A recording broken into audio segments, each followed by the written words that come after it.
Good morning, student. That is your part 2, chapter 9, establishment of company rule in India. First part में आपने देखा हमने कार्नेटिक वार के बारे में पढ़ा, द ईस्ट इंडिया कंपनी के इस्टेब्लिशमेंट के बारे में पढ़ा. अब सेकेंड पार्ट में हम पढ़ेंगे द कॉन्क्वेस्ट ऑफ बंगाल.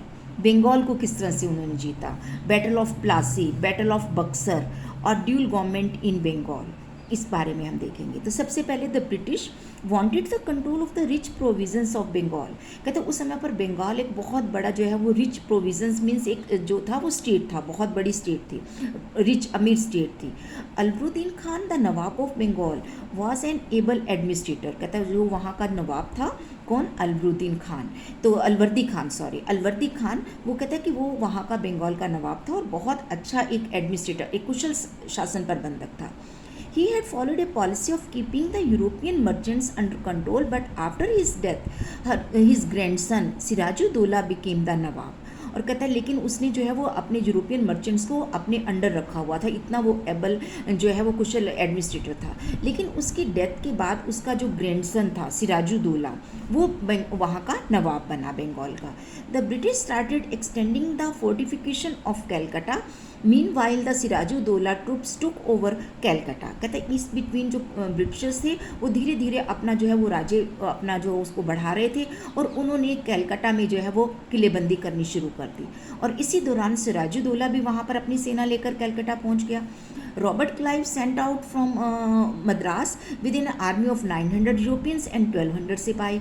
और रॉबर्ट क्लाइव भी जो है वो मद्रास के लिए जो है वो 900 अपने सिपाहियों के साथ और यूरोपियन आर्मी के साथ और 1200 सिपाहियों के साथ निकल पड़ा. Armed and train in the European style of warfare and recaptured Calcutta. उन्होंने उनको ट्रेन किया हुआ था यूरोपियन उसमें, तो उन्होंने वहाँ पर अटैक करके कैलकाटा को जो है वो अपने कब्जे में ले लिया. अब बैटल ऑफ प्लासी 1757 में जो प्लासी का युद्ध हुआ, तो it was fought between the forces of East India Company under Robert Clive and the army of Sirajuddaulah at Plassey between Calcutta and Murshidabad. Plassey जगह का नाम है जो कि कैलकाटा और मुर्शिदाबाद के बीच में है. वहाँ पर ईस्ट इंडिया कंपनी का जो गवर्नर था रॉबर्ट क्लाइव और जो हमारा उसका नवाब था सिराजुद्दौला, कहते हैं उन दोनों के बीच में जो है वो युद्ध हुआ. Mir Jafar who wanted to become the nawab. अब मीर जाफिर जो कहता वैसे तो उनके किसके साथ था, सिराजुद्दौला के साथ, लेकिन वो वहाँ का नवाब बनना चाहता था. तो उसने एक जो है वो गद्दारी की और उसने अपनी सेना से कहा कि तुम हथियार डाल दो, और इस वजह से क्लाइव जो था वो आसानी से युद्ध जीत गया. और इसकी वजह से जो British consolidated their position in Bengal by making Mir Jafar the Nawab of Bengal.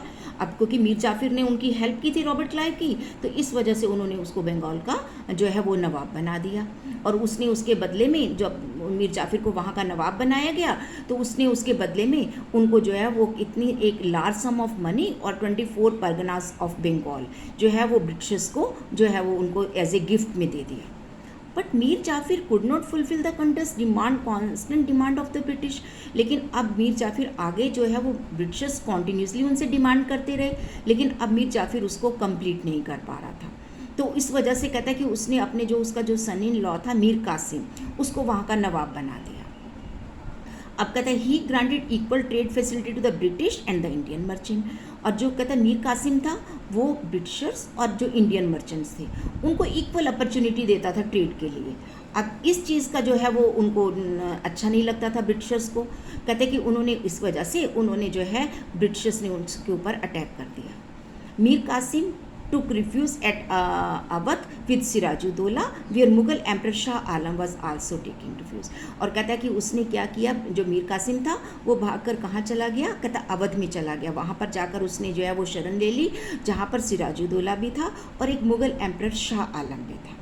तो अब वो तीनों वहाँ पर इकट्ठे हो गए अवध में. तो ये हो गया बैटल ऑफ प्लासी, वो उन्होंने किसने जीत लिया, ब्रिटिशर्स ने जीत लिया. अब थर्ड हमारा कौन सा आ जाता है, बैटल ऑफ बक्सर, जो कि 1764 में हुआ. The battle of Buxar was very important in history, Indian history देखा जाए तो the East India Company's victory in the battle establish British colonial rule in Bengal presidency and subsequent expansion of the British colonial control all over India. अब कहते हैं battle of Buxar की वजह से कहता है कि जो ब्रिटिशर्स थे वो काफ़ी जो है उनकी विक्ट्री जो है वो इस्टेब्लिश हुई, और उससे धीरे धीरे कहता है कि उनका पूरा बंगाल प्रेसिडेंसी के ऊपर उनका कंट्रोल हो गया, और धीरे धीरे उनका जो पूरा कंट्रोल था इंडिया के ऊपर होता चला गया। अब Mir Qasim the Nawab of Bengal refuse to be a puppet in the hands of the British. कहते हैं मीर कासिम ने, और जो बंगाल का नवाब था, उसने ब्रिटिश के हाथों की कठपुतली बनना मना कर दिया था, और इस वजह से कहता है कि क्योंकि वो चाहता था कि वो अपना उसका पूरा जो कंप्लीट कंट्रोल ले बंगाल के ऊपर।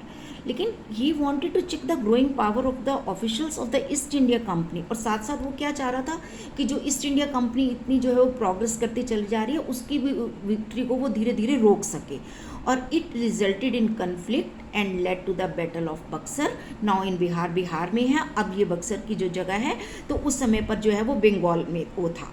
तो कहते हैं कि अब जो है कहते हैं इसका रिजल्ट हुआ जो बैटल ऑफ बक्सर हुआ। अब इसमें क्या हुआ देखो, the battle was fought between the British East India Company led by the Major Hector Munro and the armies of Mir Qasim, Shah Alam second and Sirajuddaulah. कहते हैं कि अब आपने देखा था मीर कासिम जो है वो भागकर कहाँ पर गया था, मुगल एम्पर सिराजुद्दौला के पास, और वहाँ पर जो है वो भी था नवाब शाह आलम भी था मुगल एम्पर। तो इस तरह से कहते हैं इन तीनों के बीच में, और उनके अगेंस्ट थी ईस्ट इंडिया कंपनी जिसको कौन देख रहा था, मेजर हेक्टर मुनरो। अब इन दोनों के बीच में जो है वो बैटल ऑफ बक्सर का युद्ध हुआ। The battle was beneficial for the expansion of the power of the East India company. It gain the rule and the Diwani, the right to collect the revenue from Bengal, which included Bihar and Odisha.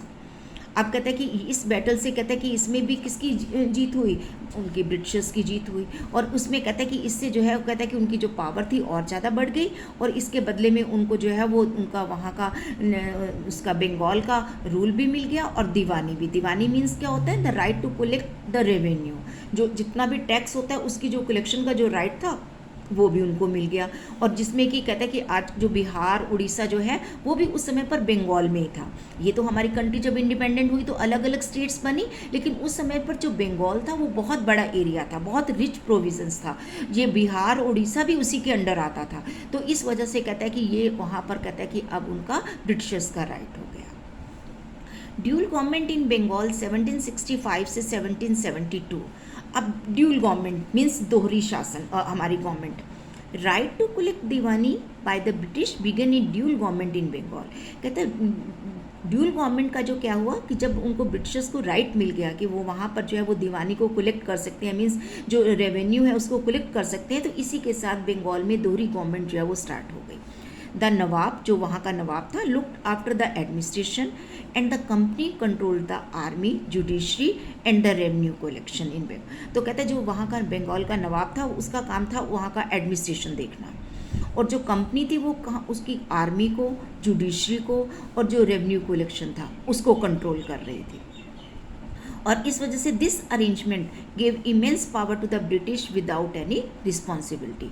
अब जो खर्चा कर रहा है वो तो नवाब कर रहा है, जो इनकम हो रही है वो ब्रिटिशर्स को हो रही है। तो इसका मतलब कहते हैं क्या, इस अरेंजमेंट से क्या हुआ, ब्रिटिश जो है उसके पास पावर आ गई विदाउट एनी रिस्पॉन्सिबिलिटी। रिस्पॉन्सिबिलिटी उनके ऊपर कुछ नहीं थी, लेकिन उनके पास पावर जो है वो इंक्रीज हो गई, क्योंकि मेन जो आर्मी, जुडिशरी, रेवेन्यू कलेक्शन, ये सारे राइट जो थे वो इन्हीं को मिल गए। But the general public suffered, लेकिन इसका इफेक्ट क्या हुआ कि जो जनरल पब्लिक थी उनको वहाँ पर दुख झेलना पड़ा। Thousands of people died in Bengal famine in 1770, but the company did not help the victims and the nawab did not have the resources.